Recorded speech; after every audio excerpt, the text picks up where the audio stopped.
Raider Nation, what's going on? It's Mitchell Renz, your host of the Raiders Report, and coming up on today's show, I'm going to tell you why the Las Vegas Raiders decided to go out and hire Andrew Janocko to be the next offensive coordinator of the Silver and Black. Now, obviously that this news ended up going down yesterday, and for those that do not know, this whole weekend was going to be all about my wife since I'm going to the NFL Combine next weekend. I promised her the 14th, and I promised her the 15th, and of course, that's when the Raiders decided to hire an OC, a DC, and special teams coordinator. But coming up here on the show, I believe that there are several reasons why, and many of these reasons, I'm not going to lie to y'all, are reasons that we've already talked about on this show, because I think deep down in our heart of hearts, we all knew who the new offensive coordinator was going to be for the Las Vegas Raiders. Now, to make sure you always do your best to stay up to date, hit that subscribe button, turn on your notifications, because anytime Raiders news happens,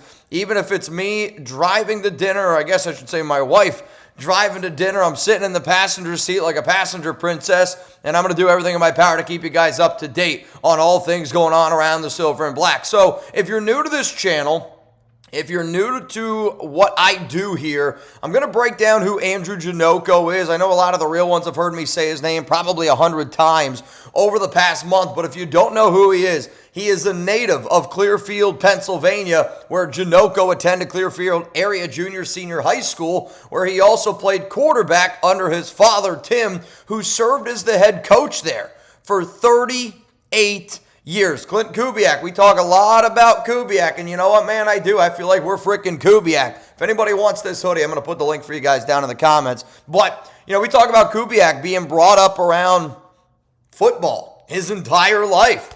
Right, there's an example of a kid that, sure, it's not at the NFL, it's not at the college, but we're talking about a dad, head football coach, 38 years. Andrew Janocko, brought up around football. If you don't know where Clearfield is, for anybody that's ever seen Punxsutawney Phil, Punxsutawney, it's like literally like right down the road from there. I'm from Central PA. Shout out to the 570 Danville, PA. It's like 90 minutes probably for my dad or my wife driving. It'd probably be about a 2-hour drive for me from my hometown. But Janocko also played college football at Pittsburgh from 2007 to 2010, where he was mainly a backup quarterback and a special teams guy. Also, though, he was a walk-on, but he ended up earning a scholarship by his junior season. That tells me that he's got a hard-working attitude. So, in terms of coaching, because that's why we hired him, he started his career at Rutgers in 2011, where he was a grad assistant. Then he went to the Tampa Bay Buccaneers as an offensive quality control coach from 2012 to 2013. Mercyhurst in 2014, quarterbacks coach. My cousin went there. She played hoops. Minnesota Vikings from 2015-2016, offense quality control coach. Then he's staying here in Minnesota for a while. 2017, assistant offensive line coach. Then co-offensive line coach for the Vikings in 2018, assistant offensive line coach in 2019, wide receivers coach in 2020, 2021 quarterbacks coach, all with the Minnesota Vikings. Then he goes to the Chicago Bears as their quarterback coach from 2022 to 2023. Then he goes to the New Orleans Saints to be their quarterback coach there in 2024, Seahawks QB coach in 2025, and now the new offensive coordinator of the Las Vegas Raiders. So the first question I'm going to hit y'all with, that's going to be the pinned comment on today's show, is how would you grade the hire? How would you grade the hire around Janocko being the next OC for the Silver and Black? You're about to get hit with the YouTube ad break. While that ad is playing, scroll on down and give me your answer. My answer coming up here in just a moment.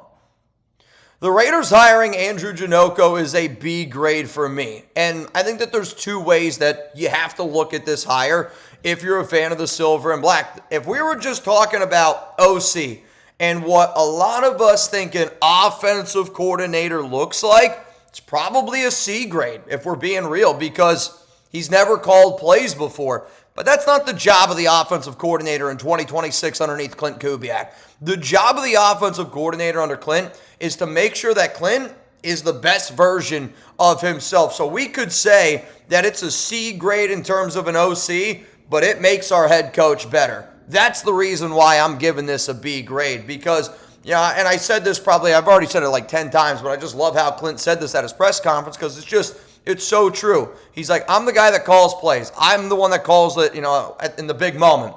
But I've never called a game by myself.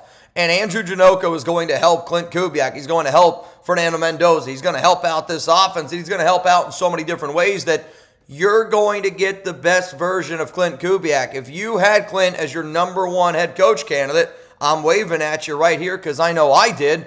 You wanted that Klint Kubiak. So if you want that Klint, Andrew Janocko is a big part of that. So if we're saying great overall, I think that this makes Klint Kubiak. If you were like, it's an A, I think now the hire of Kubiak's an A+. And then I think Janocko might be a C for an OC, but because he makes Kubiak better, and you can't deny that he doesn't, that's why I'm going to give this hire by the Raiders a B grade overall. So as it stands right now, the Raiders essentially have their top coaching staff people aligned. You got Klint Kubiak, your head coach. Rob Leonard's your defensive coordinator. Andrew Janocko is going to be your offensive coordinator. Joe DeCamillis is your special teams guy. And then you have Mike McCoy as your assistant head coach. I would say the next most important job that the Raiders need to fill is the offensive line coach. And for those of you that don't know, obviously I'm home. I got a 3-day weekend here at Chat Sports. I'm always doing my best to keep you guys up to date. But also I have to help out a family member today. Just they got some medical stuff going on. So if any breaking news happens, I will not be able to go into the studio. I know I've said that for the past few days, but Alex starts a new job today, so I got to be the one at home here to help out the family in any way that I possibly can. The only way that I might go live, and again, I would still have to leave the live. I have to take care of some family people today. But if the Raiders were to hire Jeff Stoutland to be their offensive line coach, oh my goodness, I might blow the roof off of this joint. So coming up here, I'm going to give you 4 reasons ultimately why that I think that the Raiders went out and hired him. And I've already mentioned probably a few, like grew up around a football family. You know that matters a lot to Kubiak, and he's got a lot of Kubiak ties from top to bottom. But if you don't know, today's show sponsored by Panda Subs. If you also feel like we're Kubiak, use code Kubiak, Kubiak, for 26% off at pandasubs.com. The last 2 days, I've talked about the protein and all the protein that I love. I've talked about the BCAAs and how much I love those products. Other products that I would consider for people that are maybe just trying to be a little bit healthier selves, try out the green supplements. I know it might be weird for some people to get some greens. You shake it up into water. I've seen people use apple juice. I've seen people use a lot of different things. But to me, when I feel a little bit sluggish in the morning and I get some greens in me, it's like a great kickstart. Growing up, my dad used to always say, the most important thing for your car is not gas. It's oil. Because oil, if you don't put that in, you'll ruin your car. If you don't put gas in your car won't run. I think greens are kind of like my new oil, where I just feel so much more smooth. I just feel a lot better when I take them. So my new recommendation, and I've said that my wife uses greens, and I'm starting to get more in the green game.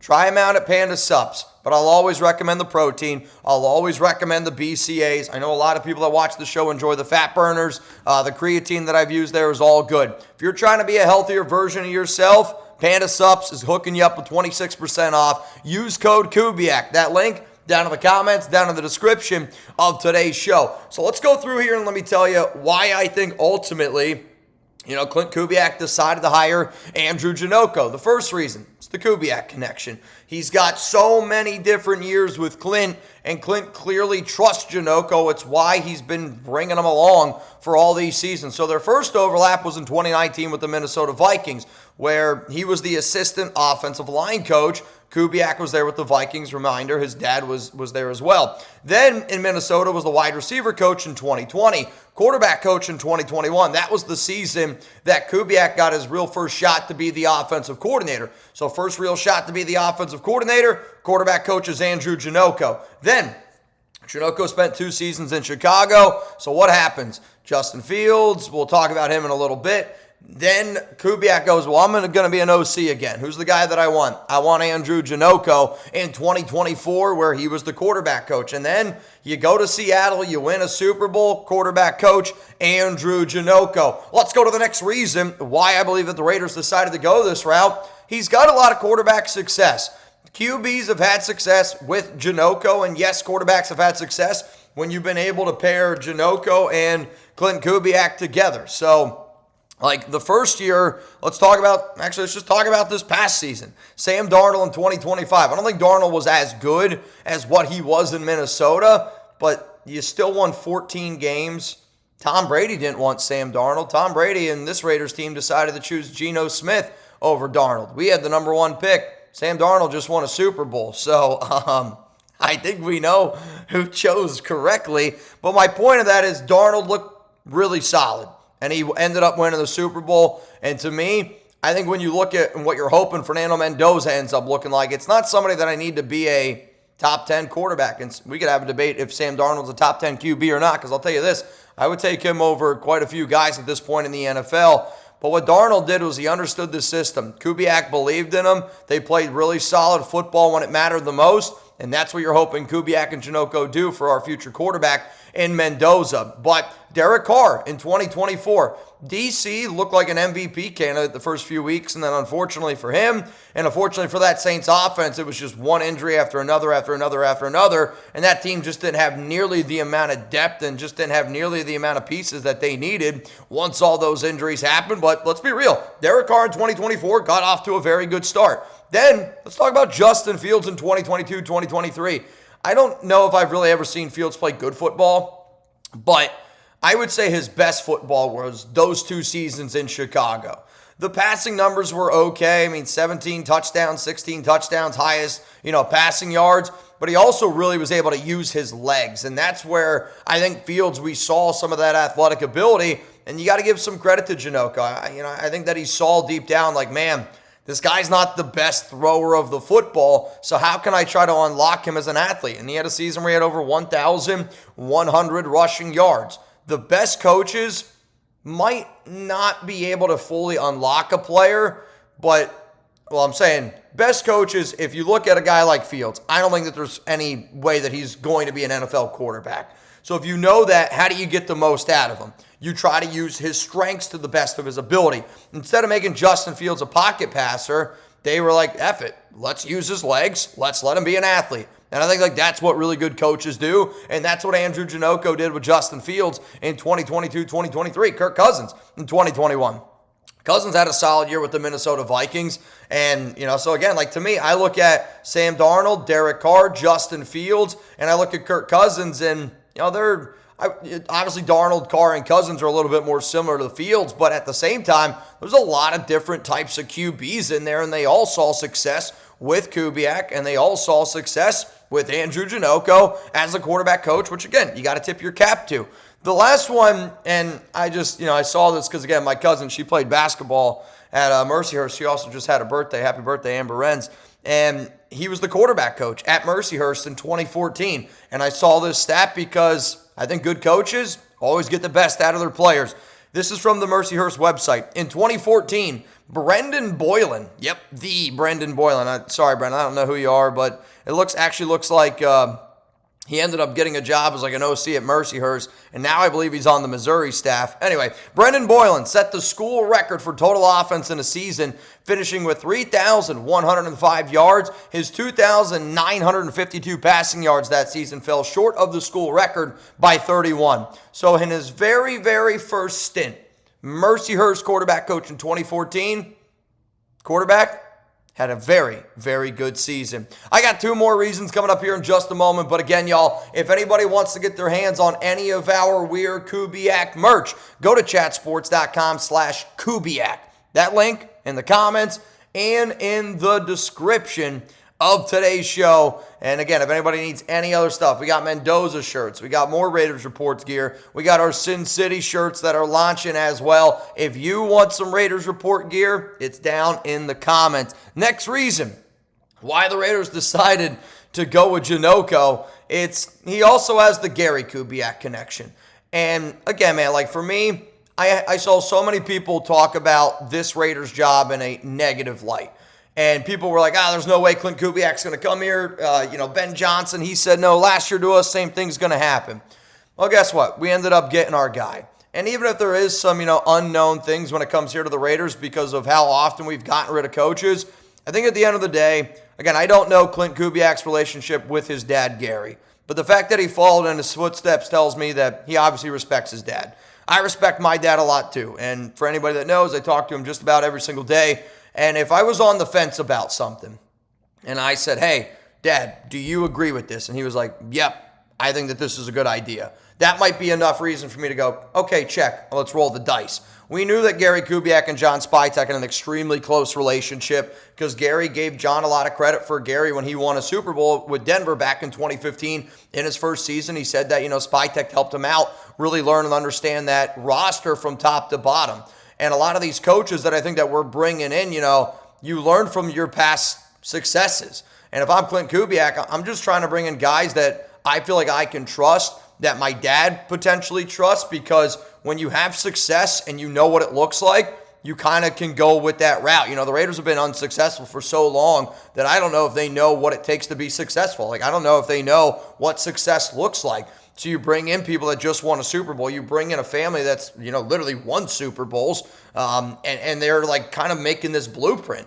And I think it's also, one of the reasons why, I know we're not talking about Rob Leonard, but when you think about Gary Kubiak and John Spytek, and if you haven't seen the quote, Gary gives John a lot of credit for why they won a Super Bowl in the first year. I also think that's one of the minor reasons why you kept Rob Leonard, because he knows that defensive staff, and he's going to be able to help, get the new coach up to speed of say, hey, this is kind of like what we got on the defensive side of the football. But anyway, 2 years overlap with Gary Kubiak in Minnesota from 2019 to 2020. So not only does he have the Klint Kubiak ties, he also has the Gary Kubiak ties, which matter to John Spytek. They matter to Tom Brady, and that they matter, obviously, to the head coach and Klint Kubiak. The final reason here why I ultimately think that this is a good move for the Raiders, and why, again, like, this is the deal that ends up going down. We have now an offensive coordinator, okay?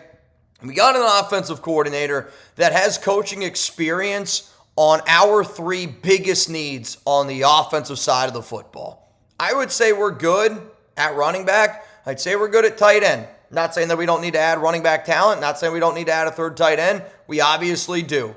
But the three biggest needs that the Raiders have on offense, and it's not really close.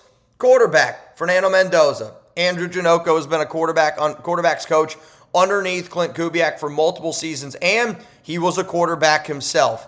Offensive line, we all agree we have a big need on the O-line, correct? I mean, he was an offensive line coach. Guess who he was working with?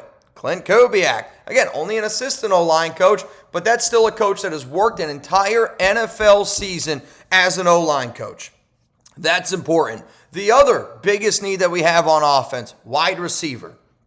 He also spent an entire season as a wide receiver coach with both Gary and Klint Kubiak. My point is, it might not look like it from a resume standpoint, but sometimes I just think that we've chased the resume too often instead of finding the best candidate for the Las Vegas Raiders. And I believe that Andrew Janocko, underneath Klint Kubiak, is the best offensive coordinator that the Las Vegas Raiders could have potentially hired. So shout out to everybody that's always tuning into this program. Shout out to everybody that always has those notifications turned on. I will do my best to keep you guys up to date all day today. I'm off today. I'll be back in the studio tomorrow. We are going to be going live 4 p.m. Eastern Time, 1 p.m. Pacific, because if you don't know, tomorrow, Klint Kubiak's birthday. And we're going to be celebrating. We're going to be having a good time. I got a big week also coming up for me. My dad, he's coming into town on Wednesday. And my birthday's also on Friday. So we got Klint Kubiak's party on Tuesday. And we're going to do a Raiders Report party this upcoming Friday. Enjoy your Monday. If you hear from me anything else today, it's probably because the Raiders ended up doing some other moves. Though I have noticed that Twitter is down, and I'm hoping that Twitter comes back. All right, I think it is back. Also, the other move that the Raiders made, I actually should probably also throw this in. I should have said it way earlier in the show, so I apologize. The Raiders also hired Matt Robinson to be their new cornerback coach, and what's interesting about that move is he actually was with Baltimore. He took the job for the Giants. He was with the Giants this season. They just gave him a new gig, and then once he found out that Rob Leonard was staying, Rob Leonard and Robinson have a really good relationship together. Like, that's a coach who decided to leave John Harbaugh and the New York Giants to come over to the Raiders with Klint Kubiak and Rob Leonard. Just one example. But if anybody's a little bit upset about Rob Leonard, if anybody's a little bit upset or concerned about this coaching staff, I'll just keep saying it. There is what are known as good gambles. And I look at this staff being as young as what this staff is. And to me, Mark's learning. Mark's trying something different. And I'm going to tip my cap to that. But I'll tell you right now, Mark, Tom Brady, John Spytek, everybody inside of that organization, I'm a very proud Raider fan right now. I think you guys absolutely killed this hiring cycle to the best of our personal abilities. It might not have been the most attractive DC job. It might not have been the most attractive OC job. But we have a hell of a coaching staff, and I think it's a much, much better upgrade over any staff that we've ever had since I've started covering the Raiders. And I will stand 10 toes on that. So enjoy your Monday. I'll see you guys later. And if you don't already know, hit that subscribe button. Seriously, y'all, click it. It helps me out a lot. We're always adding new friends, new family members here to this amazing community that we have on the Raiders Report. If you want even more videos from me, YouTube's going to recommend one of these two bad boys over here. At the end of the day, if you want Raiders news, I got you. You want Raiders topics? I got you. You want discussion? I got you. And the low price of $0 a year, it's a hell of a deal.